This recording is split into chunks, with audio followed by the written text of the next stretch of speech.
नमस्कार। एक बड़ी इंपॉर्टेंट मीटिंग हुई। ये मीटिंग थी इंडिया के national security advisor Ajit Doval, साथ में अमेरिका के नेशनल सिक्योरिटी एडवाइजर और यूएई के national security advisor. 3 national security advisors और सऊदी अरेबिया की तरफ से सलमान, मोहम्मद बिन सलमान खुद थे इस मीटिंग में। ये मीटिंग इतनी इंपॉर्टेंट थी, कहा यह जा रहा है कि मिडिल ईस्ट की regional interconnectivity with India and the world, लेकिन ये इससे कई ज्यादा थी। खासतौर से एक ऐसे टाइम पे जब ईरान और सऊदी अरेबिया की दोस्ती करवाई चाइना ने। मतलब सऊदी अरेबिया चाइना के साथ बहुत कोजी अब होता दिख रहा है, और साथ में जब अमेरिका प्रेशर डाल रहा था सऊदी अरेबिया पे कि आप अपने ऑयल प्राइसेस कम कीजिए, सऊदी अरेबिया ने वो बात मानने से मना कर दी थी। ऐसे में I2U2, क्वाड और अब ये 4 की दोस्ती कहीं तो ले जाती है पूरा ट्रेड। एक क्या ये इसी पे बात करने के लिए हमारे साथ सुमित जैन साहब, जो कि एक इंटरनेशनल एक्सपर्ट हैं चाइना में। ये कॉर्पोरेट वर्ल्ड के लिए काम करते हैं। एक इकोनॉमी पे इनकी एक अच्छी पकड़ है। साथ में 4 बुक्स लिखी हुई हैं, अमेज़न पे आपको मिलेंगी, बेस्ट सेलर्स है। सुमित जी, बहुत-बहुत स्वागत है आपका हमारे शो में। सुमित जी, पहली नजर में आप इस मीटिंग को कैसे देखते हैं?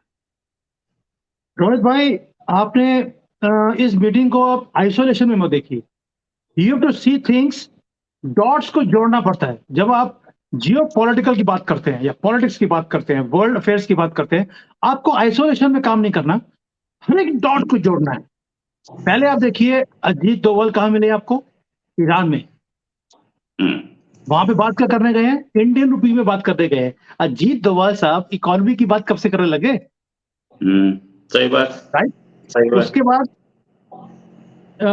ये भुट्टो, ही केम टू इंडिया। वहां पे उसकी पूरी इज्जत करके हमने वापस भेजा उसको, अच्छी तरह से उसकी इज्जत इफ्ताई करी है, और वापस जाके बोल रहा है कि मेरा तो सक्सेस हो गया पूरा प्रोग्राम। मैं कि एक कंट्री का फॉरेन मिनिस्टर आया यहाँ पर, उसकी वैसे लोग मुझे बोलते हैं कि आपने बड़ी बेइज्जती करी। मैं क्या, बेइज्जती कौन सी? बेइज्जती तो उसकी होती है जिसकी इज्जत हो। पाकिस्तानियों की कब से इज्जत होने लग गई? और वो बोल रहा है वहां जाकर, और वो वहां पर जाके क्या बोल रहा है कि मेरा जो ट्रिप था वो बहुत सक्सेसफुल था। देखिए, एक आदमी की बेइज्जती हुई हो और वो बोले कि मेरी बहुत सक्सेसफुल मेरा ट्रिप था, तो फॉरेन मिनिस्टर। अगर मिशन ही बेइज्जती कराना हो तो सक्सेस तो हुई। तो क्या होता है, जिसकी कोई इज्जत ना हो उसको बेइज्जती महसूस भी नहीं होती ना। सही बात है। भाई कुछ एक एक डॉगी को डॉगी बोल दो, वो कहते हैं यार ये तो हुई मैं, तो फर्क नहीं पड़ता। सही बात है। इसमें नया क्या हुआ था? और क्या बोला, एवरीबॉडी नोस। तो मतलब कहता है मेरी इज्जत भी हुई लेकिन बेइज्जती भी नहीं हुई। तो दिस इज द वे। तो but you have to understand one thing also, कि यहाँ पर चाइना ने भी कुछ बोला नहीं, लेकिन जब पाकिस्तान में वो पहुंचा है, वहां जाके उसने थोड़ा सा इंडिया के अगेंस्ट बोलना शुरू कर दिया कि भाई ये पीयूके का मसला सॉल्व होना चाहिए। तो you have to see this dots. इसके बाद जैसे ही उनकी स्टेटमेंट्स आई हैं चाइना की, इमीडिएटली अजीत डोभाल साहब पहुंच जाते हैं इस मीटिंग में, जो कि बहुत बहुत इंपॉर्टेंट है।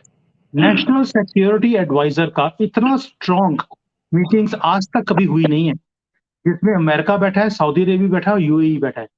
Now please understand what is happening with America taking a lead, China taking a lead in bringing countries together. उसके अंदर अमेरिका को अपनी पोजीशन लूज होती दिखती है, और उसकी पोजीशन को स्ट्रॉन्ग कौन करेगा? एक ही कंट्री कर सकता है। सऊदी अरेबिया अमेरिका के अगेंस्ट है, यूएई अमेरिका के अगेंस्ट है। एक ही कंट्री है जो बैलेंसिंग फैक्टर है, दैट इज इंडिया। और इंडिया में से भी फॉरेन मिनिस्टर नहीं गया है, अजीत डोभाल साहब गए। He who is known as the James Bond of this world, living James Bond, movies वाला जेम्स बॉन्ड नहीं है वो। तो अगर इस सिचुएशन को अगेन अमेरिका के पाले में डालना है, चीज को, मिडल ईस्ट को और एशिया पैसिफिक को, इंडो पैसिफिक को, वो इंडिया कर सकता है। और उसको करने के लिए the most important thing is Ajit Doval. और मोदी जी ने भी अजीत डोभाल साहब को भेजा है, जयशंकर जी को नहीं भेजा इसमें, because he knows how to play his cards. Now what is the issue? Let's come to ये मीटिंग क्यों हुई है। मैं आपको एक ही चीज बोल सकता हूं, कुछ बड़ा होने वाला है। क्यों? अजीत डोभाल साहब पहले गए रशिया, सॉरी पहले गए थे अमेरिका।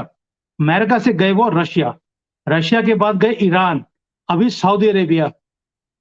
रोहित भाई, आप डॉट्स को जोड़ेंगे, आपको एक बात समझ आ जाएगी, कुछ बड़ा होने वाला है। और मैं आपके शो पर पहले से बोल चुका हूं कि कुछ बड़े की प्लानिंग है, छोटी-मोटी चीज के लिए अजीत डोभाल साहब जाते ही नहीं।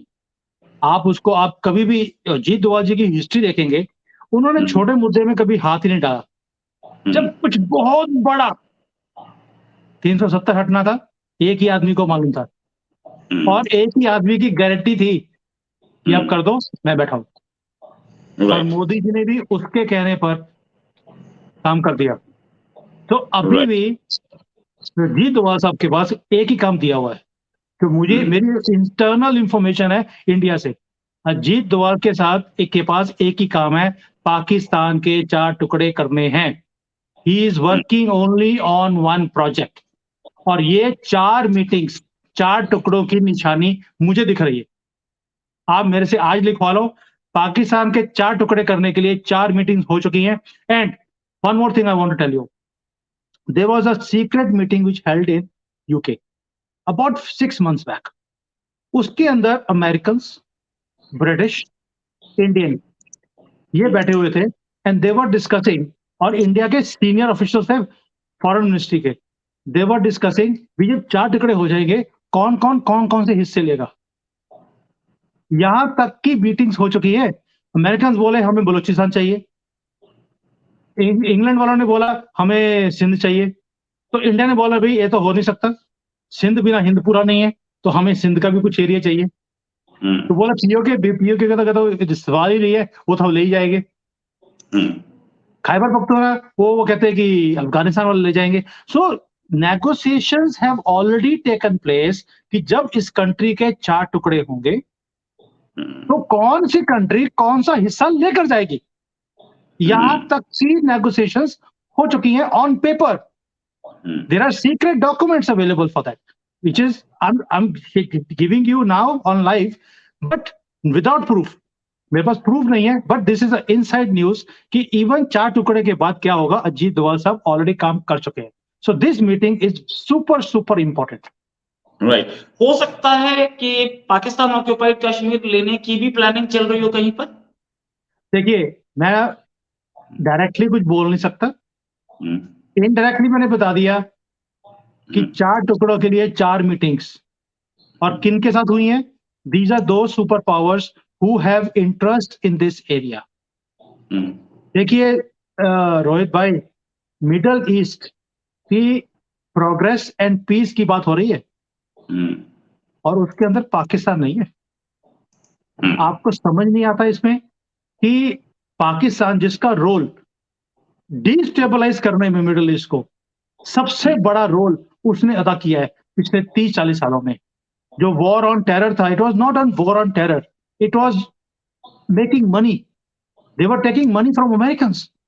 और इन्होंने दोनों साइड प्ले किया, दोनों तरफ धोखा दिया इन्होंने, अमेरिकन को भी और अफगानियों को भी, उधर ईरान को भी, उधर यमन में भी, इन्होंने हर जगह पर जिहादी भेजे।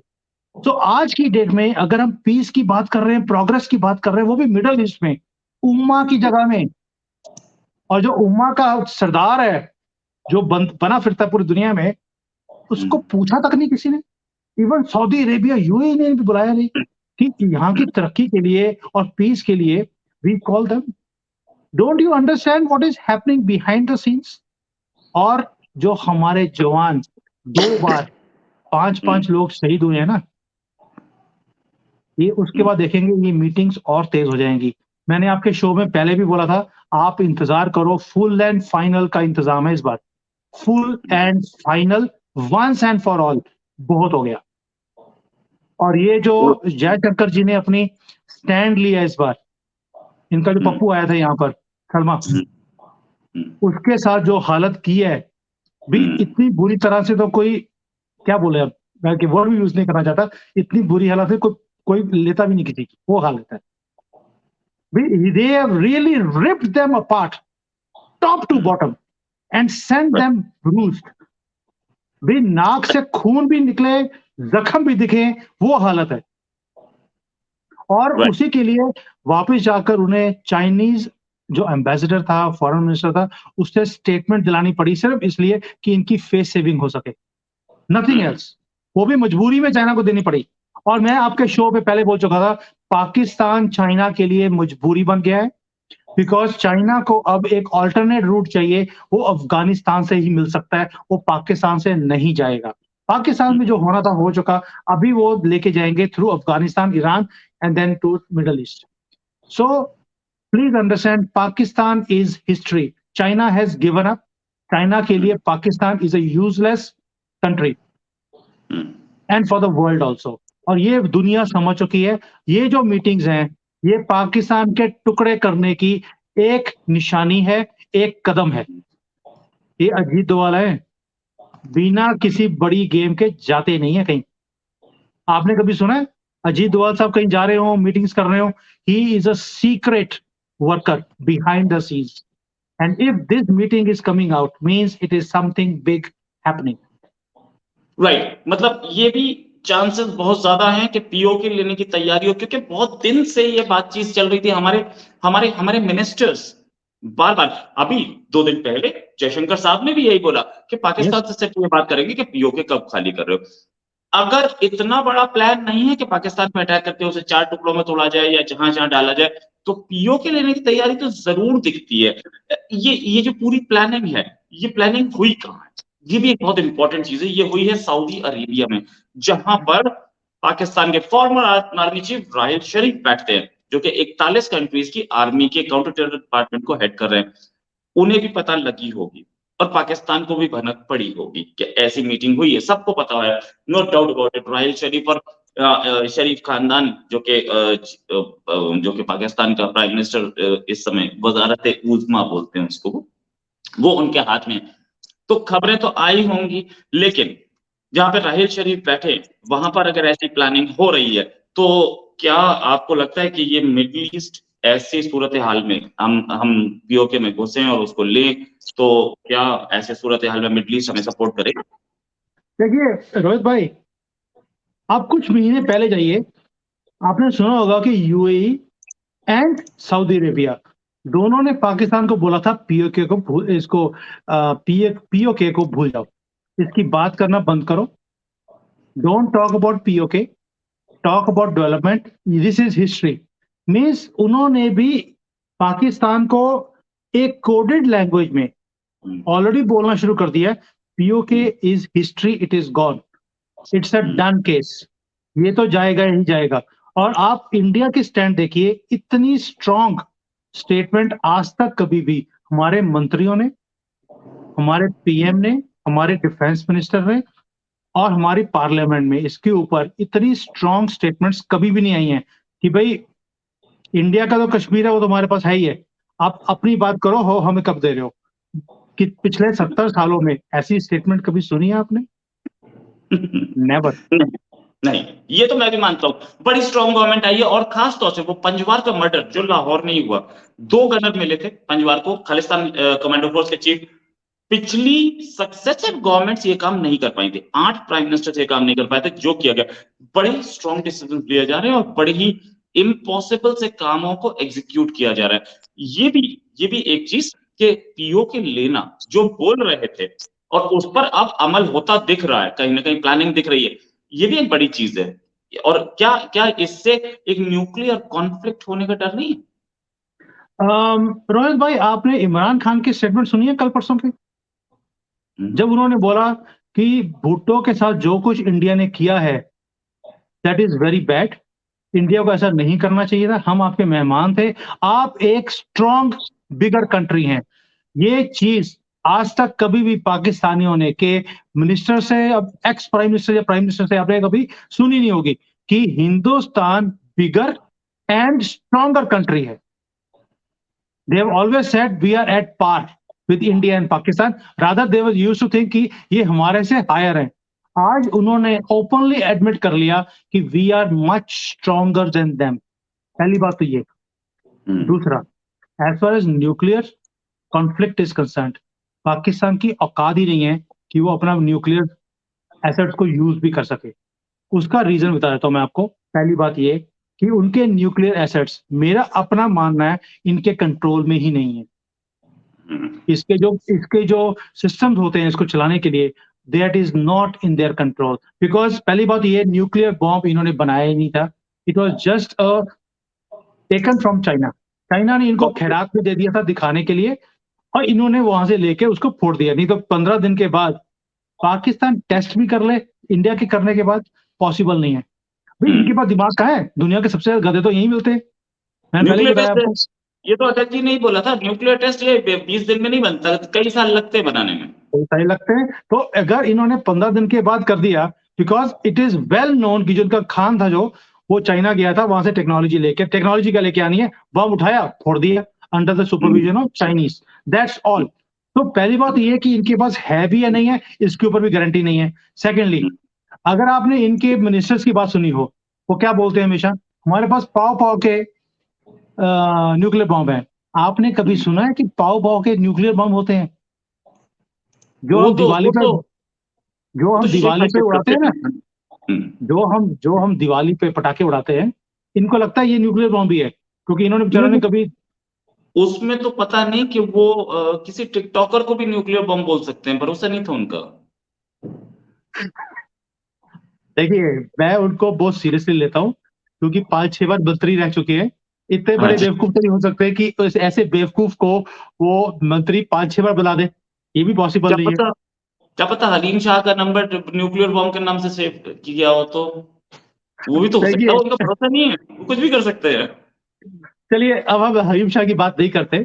She is very very popular among all the ministers and even their parliament में बहुत ज्यादा फेमस है। प्राइम मिनिस्टर की कुर्सी पे जाके बैठ जाती है, उसका क्या है। तो कुछ एक वीडियोस भी पावर, आई थी उनकी, ब्रश करते हुए कुछ वीडियोस भी यस आई यस थी।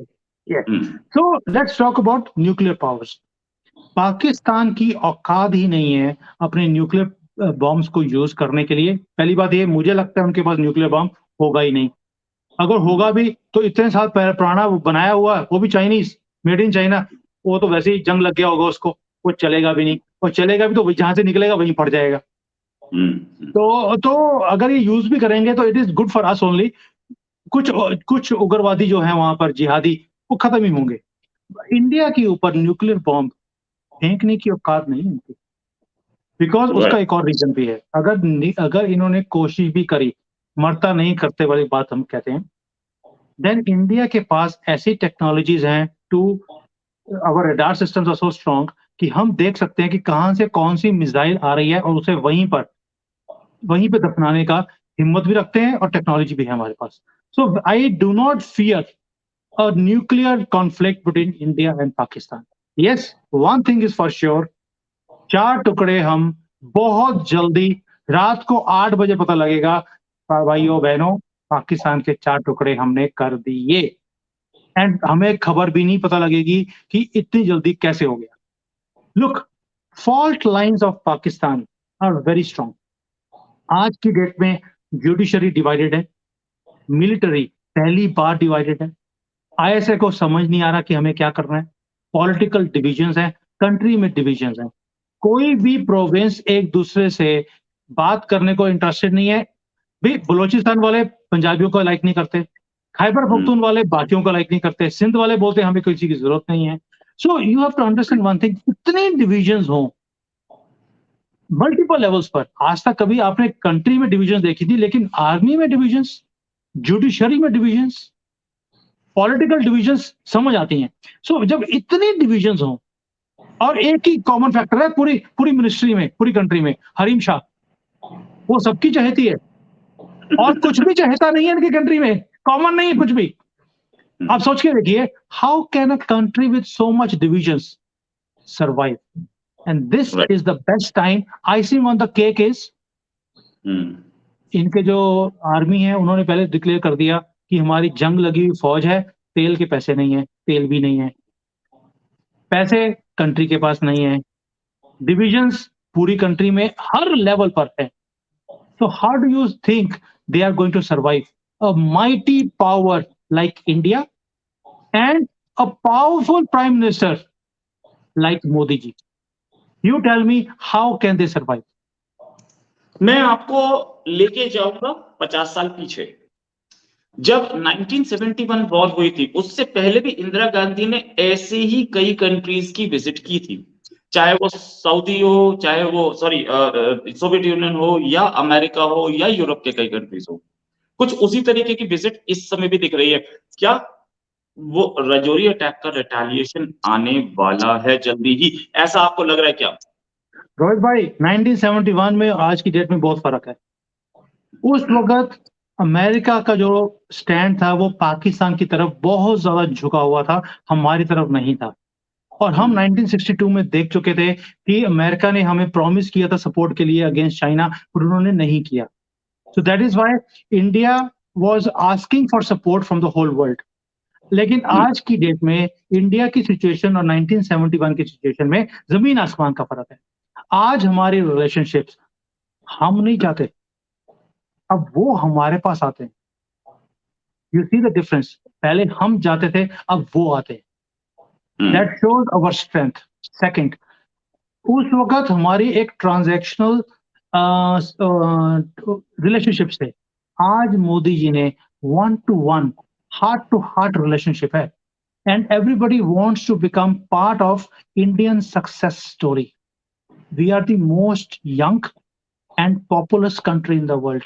इतनी वर्कफोर्स, इतनी पढ़ी लिखी वर्कफोर्स, गधों की वर्कफोर्स नहीं हमारी कंट्री में।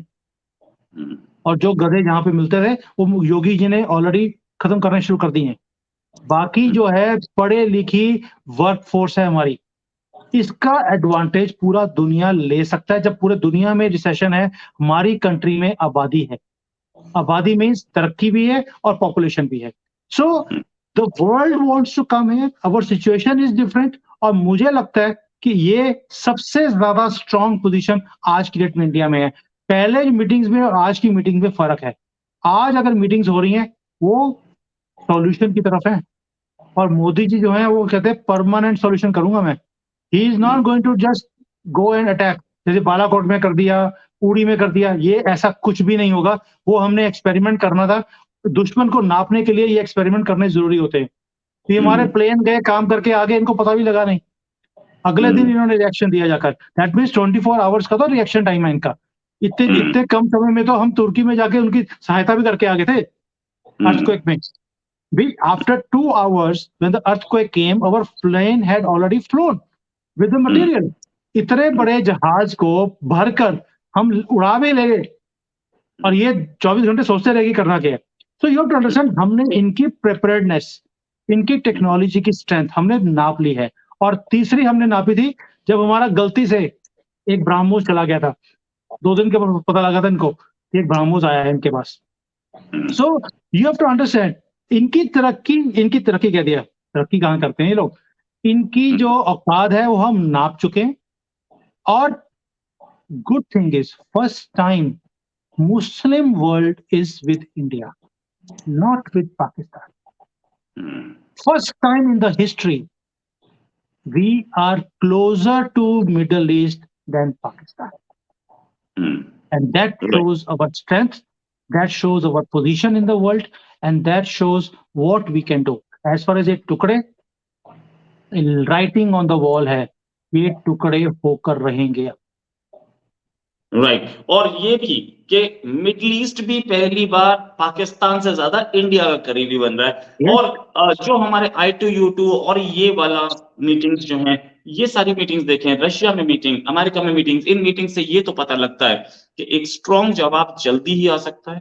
और वो पुराना सपना जो मोदी जी ने रीटरेट किया था, दिखाया नहीं था, दिखाया पहले गया था जब हमारी पार्लियामेंट ने बोला था कि पीओके लेना है, हमारा पार्ट है। वो एक रेजोल्यूशन था, मोदी जी उसको साकार करने के रास्ते पे दिखते हैं। अगर फाइनल क्वेश्चन आपसे लेता हूं तो क्या पीओके जल्दी ही आ सकता है? क्या ये हमारे G20 और जो शंघाई कोऑपरेशन ऑर्गेनाइजेशन चल रहा है, ये जो हमला है, ये रिटेलिएशन, इसके बीच में भी किया जा सकता है? देखिए रोहित भाई, मोदी जी एक ऐसे प्रधानमंत्री हैं, पॉलिटिशियन हैं, जो रिस्क लेने से डरते नहीं है। इन्होंने कभी भी अपने पॉलिटिकल करियर को चमकाने के लिए काम नहीं किया, डिसीजन नहीं लिया। इन्होंने वो रिस्क टेकिंग एबिलिटी है इनके अंदर। He will take a decision which is good for the country. country first, party later, and political career last. So with Modi ji, you can expect anything. For him, G20 is not important. For him, nothing is important. For him, his mother was also not important. He respected her. लेकिन जिस प्रधानमंत्री की किसी की mother की death हुई हो, after क्रिया करने के 2 घंटे के बाद वो फिर काम पे लग गए. ऐसा आदमी वो परवाह नहीं करेगा कि G20 है कि SCO है. For him this is non important. वो सिर्फ right time and right location जो इन्हें हमारा NSA बताएगा उसकी वेट कर रहे हैं. और NSA भी घर नहीं बैठा, वो भी मीटिंग्स कर रहा है उसमें. राइट, मीटिंग्स भी चल रही हैं और NSA ने काम भी शुरू कर दिया. और इन पूरे गेम में जो पता लगता है वो ये है कि एक तगड़ा जवाब तो आने वाला है. बहुत सारे लोग क्वेश्चन पूछते हैं कि ये जवाब क्या इंडिया देगा, क्या इंडिया पुलवामा का और इसका रजौरी का जवाब देगा? नहीं देगा, मैं बोलता हूं भाई नहीं देगा, नहीं देगा. इंडिया जवाब नहीं आपका देगा. ये जवाब मुझे अच्छा लगा. मैं ये बोलता हूँ भाई कब देगा ये पूछो, देगा तो पक्का. ये होने वाला. Thanks a lot Sumit ji for joining. और उम्मीद है एक डिस्कशन और जल्दी करेंगे. ऐसी ही खबरें पाकिस्तान हमें देता रहे, हम डिस्कशन करते रहेंगे. पाकिस्तान की तरफ से खबरों का अंबार लगा है. अच्छा एक चीज और कि पाकिस्तान में जो डिस्कशन हो रहा है, आप इमरान खान को कोई डिस्कस नहीं कर रहे, आप सबके सब बिलावल को डिस्कस कर रहे हैं, क्योंकि बिलावल में कुछ जरूर है. Thanks a lot for joining और उम्मीद है एक डिस्कशन जल्दी करेंगे. नमस्कार, धन्यवाद, जय हिंद. जय हिंद.